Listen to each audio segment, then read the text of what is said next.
నేను Rajender Yadav, consultant embryologist, mom IVF and research centre, Mehdipatnam, Hyderabad. So, మనం ఇంతకుముందు లాస్ట్ వీడియోలో నేను semen analysis report, normal reference range as per WHO criteria గురించి discuss చేయడం జరిగింది.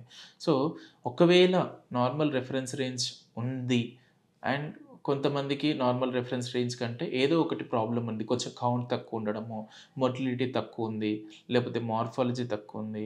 అండ్ ఇలాంటి వాళ్ళకి న్యాచురల్ కన్సెప్షన్ అవ్వట్లేదు. ఫర్టిలిటీ సెంటర్‌కెళ్ళినప్పుడు ఫస్ట్ వాళ్ళు అడ్వైస్ చేసేదేంటంటే, ఇనిషియల్‌గా ఒక 2, 3 అటెంప్ట్స్ ఆఫ్ ఐయుఐ చేయాలని చెప్పడం జరుగుతుంది. సో, ఐయుఐ ఎందుకు చేస్తారు? సో, కొంతమంది డౌట్ ఈ క్వెషన్ అడిగారు. సార్, ఐయుఐ బట్ మేము రెగ్యులర్‌గా కలిసినప్పుడు మా స్పెర్మే వెళ్ళి ఎగ్‌ని మీట్ అవుతుంది గదా! సో, ఐయుఐ అయినా కూడా మళ్ళీ మా స్పెర్మ్ తీసుకొనే మీరు మళ్ళీ మాకు ఇంజెక్ట్ చేస్తా అంటున్నారు. డిఫరెన్స్ ఏంటి అని అడిగారు. సో, దాని గురించనే ఈ వీడియో చేయడం జరుగుతుంది.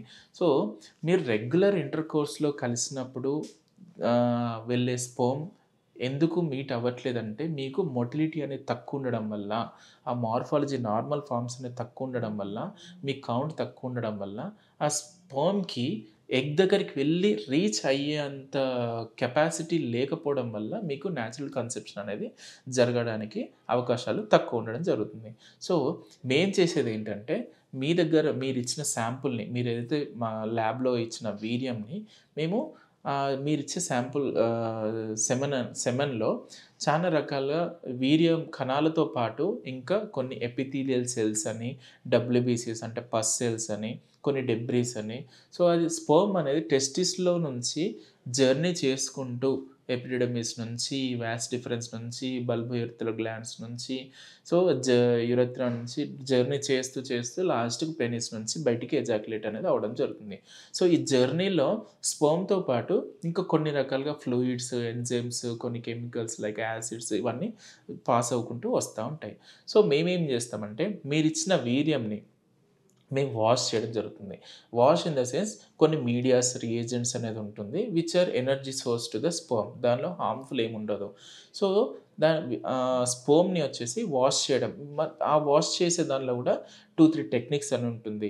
మీరొచ్చే కౌంట్‌ని బట్టి ఎగ్జాంపుల్ మీరొక 10,000,000 వరకు కౌంట్ ఉందనుకోండి.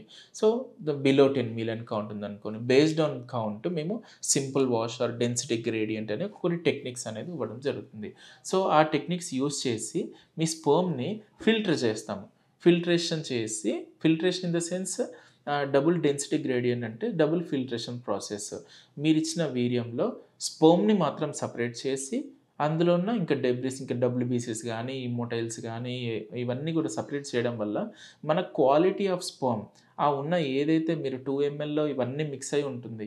సేమ్ మనం ఎగ్జాంపుల్ చెప్తే పులిహోర చేశామనుకోండి, అన్నీ ఏస్తాం అందులో రైస్‌తో పాటు పల్లీలు గానీ, ఇంకా చింతపండు ఏదైతే ఐటెమ్స్ అన్నీ ఉంటాయి గదా!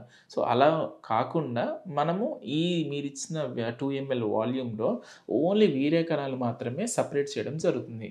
ఒక టెక్నిక్ వాష్ చేసి, ఆ టెక్నిక్ ద్వారా వీర్య కణాలు సెపరేట్ చేయడం జరుగుతుంది. ఆ సెపరేట్ చేసిన వీర్య కణాలని ఒక క్యాథెటర్‌లో ఇన్సర్ట్ చేసి, దాన్ని మనము క్లినీషియన్‌కి ఇస్తే, ఆ రోజు మీకు ఏదైతే కొంచెం మెడికేషన్ అవన్నీ ట్రీట్మెంట్ పెట్టేసి, ఆ ట్రిగ్గర్ ఇచ్చాక ఆ రోజు మీరొస్తారు గదా!